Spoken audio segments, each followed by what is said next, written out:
Hello, everyone. Thanks for joining us on DFE News. News done right.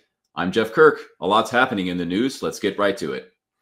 Despite years of speculation about the death of Jeffrey Epstein and promises from the Trump administration that all information would be made public, the FBI and DOJ have announced essentially that there's nothing to see here. The report says all evidence points to Epstein killing himself in prison, no evidence of any blackmail operation, and no evidence of the existence of a client list. The information wasn't well received among the MAGA sphere and the media, as some in the current Trump administration, who now say there's no there, had previously hyped the existence of such items.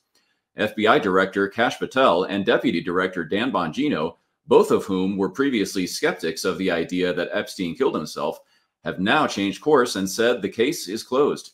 Attorney General Pam Bondi, who happily announced in February she had the Epstein file on her desk awaiting review, now says no list exists. Some have said the report and the failure to address the issue in a way that satisfies the public is an embarrassment and a betrayal of trust.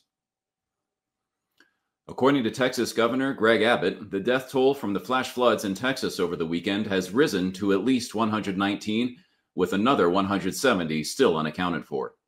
As the numbers rose, Kirk County remained the hardest hit, but deaths have also been reported in the neighboring counties of Travis, Burnett, Kendall, Tom Green, and Williamson. As emergency crews continue cleaning up the flooding aftermath, more floods have been reported in 15 other states across the country, including North Carolina, Chicago, Illinois, and in New Mexico, where 3 deaths have been reported. Authorities have not yet released a full accounting of property damage, but officials describe the scale of destruction across Texas as catastrophic. When disasters such as these flash floods strike, the loss can be devastating, and those who lose loved ones now have to live on with part of their hearts missing. Joining us today to talk about living and coping with the grief of loss is marriage and family therapist Jenny Coffey. Thank you for joining us, Jenny. Hi, thanks for having me. So when you learned about the flooding and the loss of life in Texas, what was your initial reaction?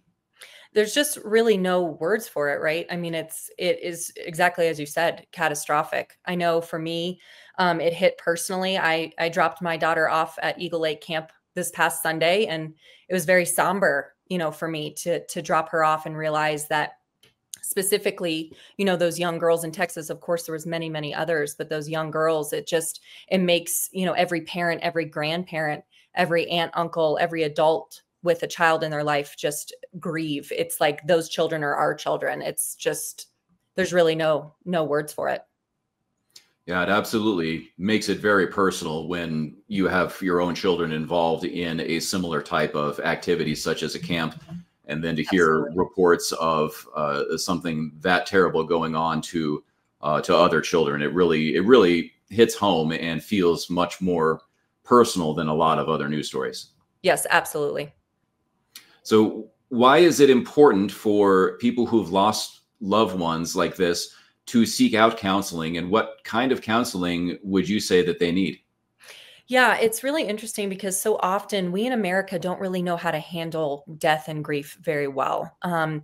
We're in a very fast-paced society. We're in a very individualistic society, and society here tells us, keep going, move on, get back to work, get back to your normal life. And that's just not how grief works. We even see biblically that Jesus took time to stop and grieve. That was something that was modeled to us. And so it's very important that people understand that there's actually not an algorithm to this. There's not an A+B=C on how to grieve perfectly, and reaching out and getting that help from somebody, even in the midst of being in a place where you might have absolutely nothing to say or have no idea what to say or even how to begin to process, is really foundational to not only normalizing the process. And what I mean by normalizing is that it's not that it's okay, or that one day it's going to feel okay that you lost a child, that you lost a family member. But that normalization of hearing from another person, man, that's devastating. I can't imagine what you're going through. That empathy, that person-to-person connection can be really important, especially having that outside the family, right? Because everybody inside the family is going to feel so overwhelmed, so bogged down by emotion, that it can be really important to find somebody outside the family who is going to be able to connect and care with you and yet not carry it the same way that a family member would. Yeah, absolutely.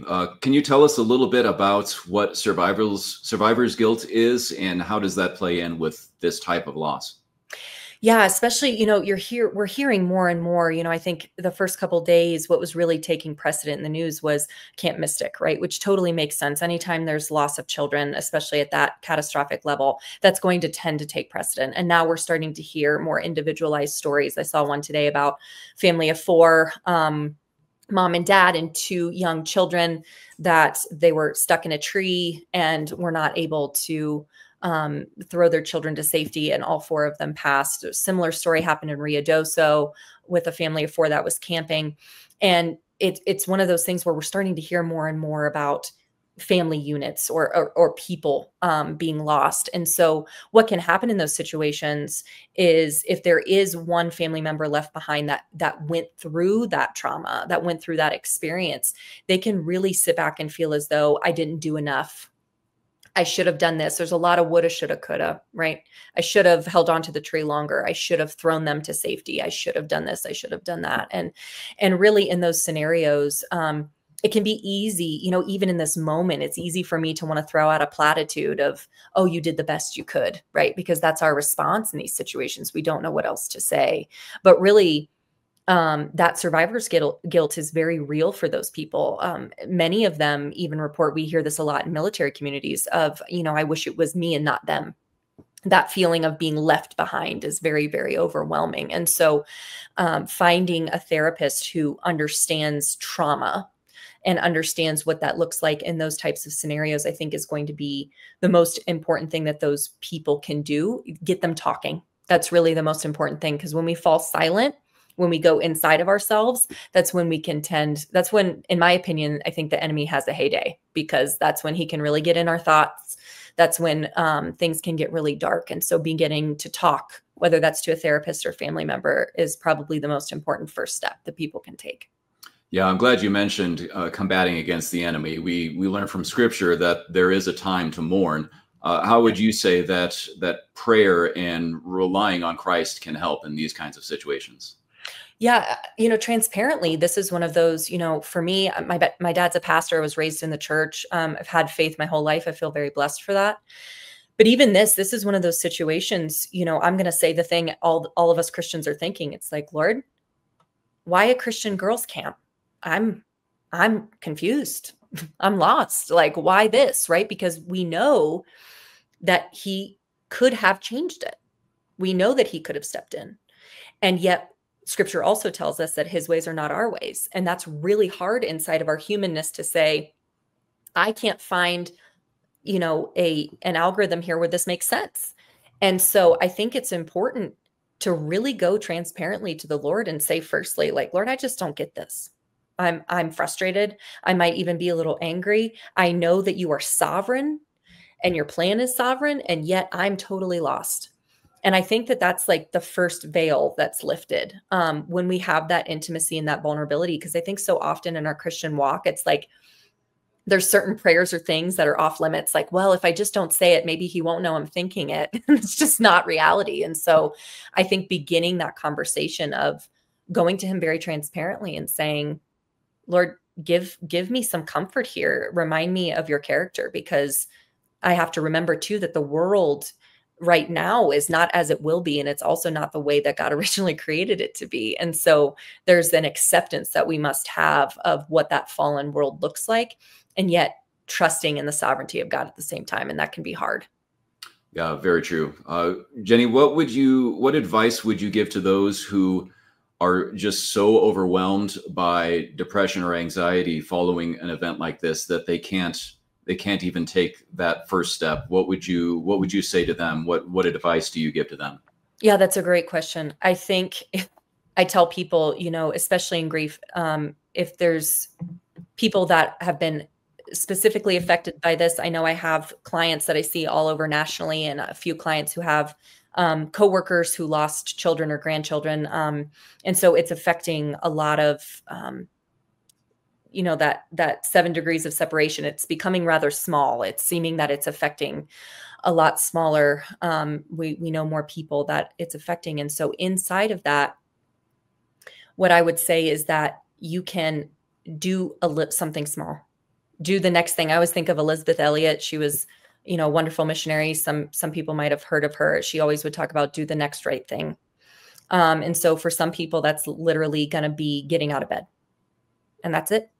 Or drinking water today, eating one meal today. I mean, when we're talking about severe depression, when we're talking about severe anxiety, we're talking about debilitation. And people that haven't gone through that, they don't understand it. And we call it in the therapeutic community, the impossible task. Things that seem very simple: showering, eating, drinking, getting outside. It feels like an impossible task. And so usually with my clients in these situations, when they're truly debilitated, I tell them, just do one thing. If that's you sit outside on your porch for 20 minutes, get some sunlight, get some water. Well, I'm not asking you to go back to work today. I'm not asking you to do therapy today. I'm not asking you to fix anything today. Just do one thing that's going to retrain that nervous system, that it is getting back to safety. And then obviously the hope would be progression up to a therapy session, whether that's virtual. Maybe you're not feeling comfortable leaving the house yet. Do virtual, whatever you can do, but just do that one thing that's going to help lead you back to that healing. Yeah, very important to keep making steps, no matter how small those steps are. Exactly. So, Right. Jenny, can people get in touch with you and your practice for counseling? Yes, we do. We have a practice of about 20 evergreen counseling group, and pretty much all of us at the practice are Christian. If that's something that's very important to people, obviously we make sure that we filter that and only link them with Christian therapists. We do take almost all the major insurances except for TRICARE. And so that is something that we are able to accommodate. And at the same time, if finances are an issue, we're able to provide sliding scale. We do get some stipends or grants from local churches here in the Colorado Springs community that allow us to do sliding scale for people that might be in a place where finances are an issue. So absolutely, we'd be happy to help. We usually can get people in the same week. Excellent. We put your contact information on the screen so people can reach out to you if they'd like. Thanks for your insight, Jenny. Thank you for being here with us today. Yes, absolutely. Thanks, Jeff. The FBI announced it's opening criminal investigations into members of the Obama administration for their roles in the Trump-Russia collusion hoax. Following a CIA report which detailed the actions of former FBI Director James Comey and former CIA Director John Brennan, the FBI announced both men are being investigated for potential crimes, including allegedly lying to Congress. President Trump, who previously spoke against the two, was asked if he wanted to see them go to prison. Here's his response. Well, I know nothing about it other than what I read today, but I will tell you, I think they're very dishonest people. I think they're crooked as hell. And maybe they have to pay a price for that. I believe they are truly bad people and dishonest people. So whatever happens, happens. While addressing the issue, White House Press Secretary Caroline Leavitt said those who engaged in this political scandal must be held accountable for the fraud they committed against the president and the American people. Homelessness is no laughing matter, but a Colorado comedy group is joking around and raising money to help put a shelter over people's heads at the same time. With us now is Trip Uhalt of Oxymorons Comedy Club and Travis Williams of Springs Rescue Mission in Colorado Springs. Travis and Trip, we're glad you're both joining us today on DFE News. Thanks for being here. Yeah, thank you so much, Jeff. First thing, I'd like to start off by saying, wow, look at that picture of Travis. Can I change mine for his? That's where the comedy starts. That's where it all starts. And so, yes, Trip, thank you. And thank you, Jeff, for allowing both of us to be with you tonight. So, Trip, we'll start with you. You're obviously not making jokes about homelessness with your comedy group, are you? No, not at all. God says to the least of these, you do unto them, you do unto me. And Oxymorons Comedy is a Christ-following, God-honoring comedy group. We do improv like Whose Line Is Anyway, except clean. And we've been award-winning. We have been voted Springs Best, either gold or silver, every year of our existence when we started in 2019. And over the years, we have donated a number of times to Springs Rescue Mission. And I personally like them for the fact that they touch lives for eternity. I actually have a friend he calls himself a graduate of the Springs Rescue Mission, and he's a higher up manager in one of the hotels here in the city. And he's actually hired us to do shows there for the hotel. And we provide great, clean, fun, award-winning comedy at every show, just like this Saturday we have coming up at the Peak Improv Theater. You can come in and bring the wife, the kids, even the pastor, and enjoy a night of good, clean, wholesome comedy while helping the Springs Rescue Mission touch lives for eternity. So good. Trip, how did you first get in contact with Springs Rescue Mission, and what led you to become involved in that ministry? God put it on my heart. We were doing some work. We've donated to the Human Trafficking Task Force of Southern Colorado, to Care and Share, and also a orphanage out in Uganda called the Vine of Hope. And I was just, who else can we help? And, I called the Springs Rescue Mission, and I don't know who answered the phone, Travis, at the time. It was a few years ago. But, she told me that you all, in order for somebody to stay there, that they will get the gospel of Christ, and that they will hear, the saving salvation message of Jesus. And so I said, well, boom, the choice was easy. Let's support them as much as we can. And so I started doing an event that we called the Hunger Games, where we shamelessly ripped off the name of the blockbuster movie. The bits in comedy in improv show are called games, and so we call it the Hunger Games. We raise money for the Springs Rescue Mission around Thanksgiving time, and we invite other improv groups. And it's just a whole night of good, clean fun for everybody. That's great. Travis, can you tell us a little bit more about the Springs Rescue Mission itself? Yeah, well, thank you, Trip, for those great endorsements and the work of Springs Rescue Mission. It really does touch so many lives, and it's great to hear a testimony of somebody whose life has changed. There's so many people that may be right in your neighborhood that graduated from an SRM program. And so what we do is we serve individuals who are struggling with poverty, homelessness, and addiction.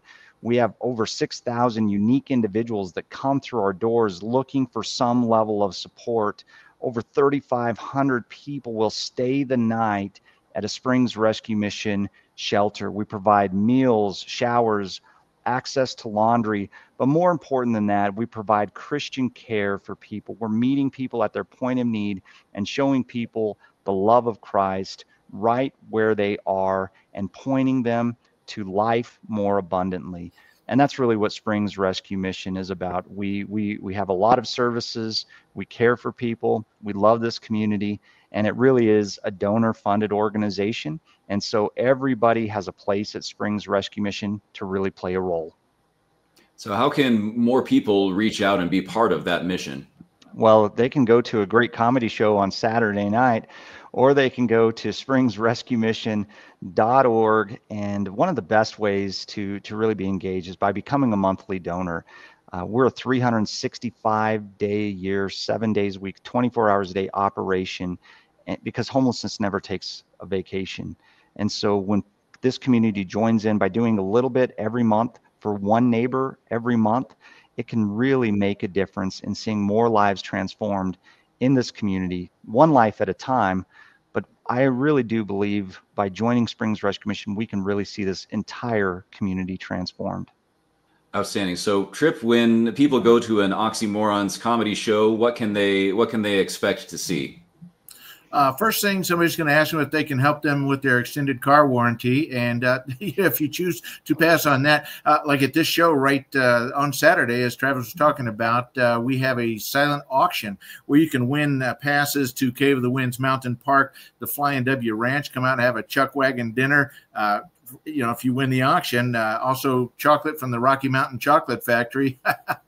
And if you can pull it out of my hands, tickets to the Cliff Dwellings Museum, and also to the Colorado Wolf and Wildlife Preserve up in Divide. And easiest way to find out more information is go to oxymoronscomedy.com and just surf around the site there, sign up for our newsletter, and you can help support any number of charities. And if you want to put in there what you would like to support, we'd be happy to make sure that the money goes in that direction. But just at this show, I know that the folks from CASA are going to be coming in, and they're going to be previewing us because they want us to help them with their next year's show. With their next year's business launch. And and we have a fundraiser coming up in at the end of August with a Christian school down in Florence. And we pray the prayer of Jabez, Lord, expand our fields and equip us to tend them.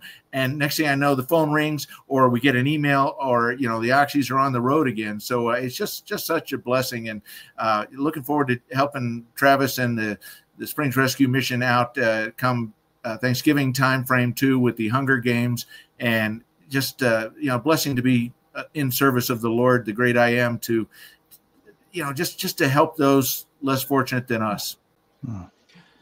Travis, you and Tripp have obviously been working together for a long time. Has he ever grabbed you and dragged you up onto the stage and put you on the spot?